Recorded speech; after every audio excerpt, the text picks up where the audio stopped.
Shedonism's a makers event. It's kind of a gathering of makers and artists. Largely it's practically based, so we all get our hands dirty in the workshop, we work on ideas. And some of those ideas are just ideas you have while you're making something else and things people want to play around with. It's a bit of a skills share, so there's some sort of formal skills sharing in that we'll arrange kind of sessions for people to show people particular skills.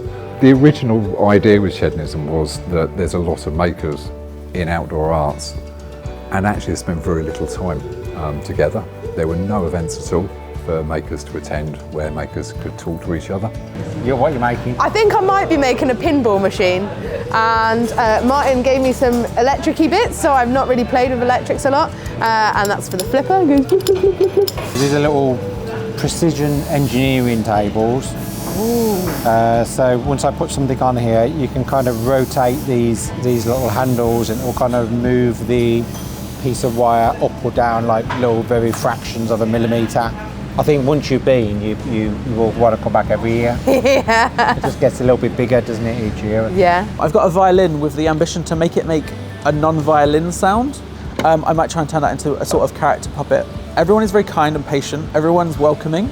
Everyone feels accessible. All of this studio space is probably bigger than all the studios put together at my university, and that was a big art technical college.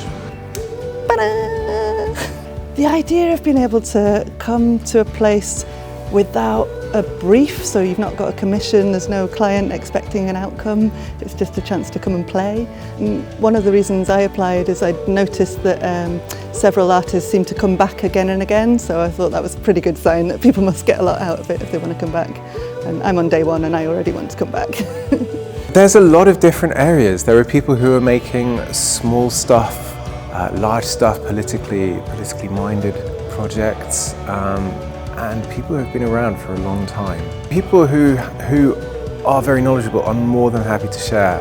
Coming here last year, that was one of the things that blew me away, and the help and assistance that people were really willing to give. I always get amazed how smart and knowledgeable and the sort of interesting things that they've been making and the way they've been thinking about what they're making.